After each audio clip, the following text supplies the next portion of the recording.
Почитувани новинари и спортисти, веќе 3 недели од градоначалникот и основното јавно обвинителство чекаме одговор за искажаниот сомнеж за криминал во салата Македонија.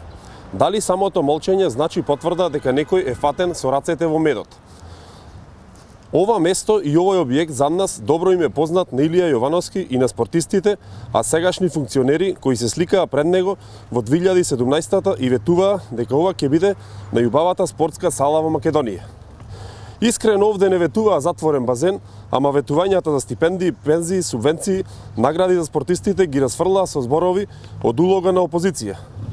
Само лага до лага. Нефункционалноста на овој објект придонесува за уништувањето на градскиот спорт. Светски ракометни, кошаркарски и фудбалски легенди имале можност да се надпреваруваат пред овде пеколната прилепска публика. За жал, денес и единствениот и понижен од општината прволигаш РК Прилеп не може да се надпреварува во оваа сала.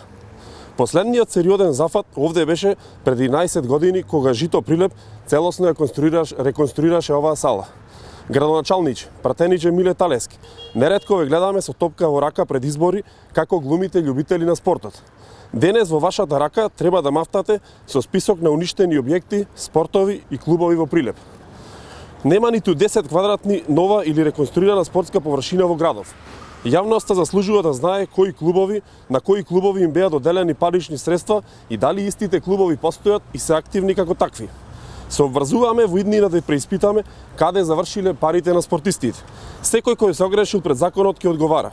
Парите ќе бидат вратени кај вистинските спортисти. Казната следува во октомври. Нема спортист кој не е загрозен од вашиот начин на работа. Ќе го вратиме спортскиот дух во Прилеп.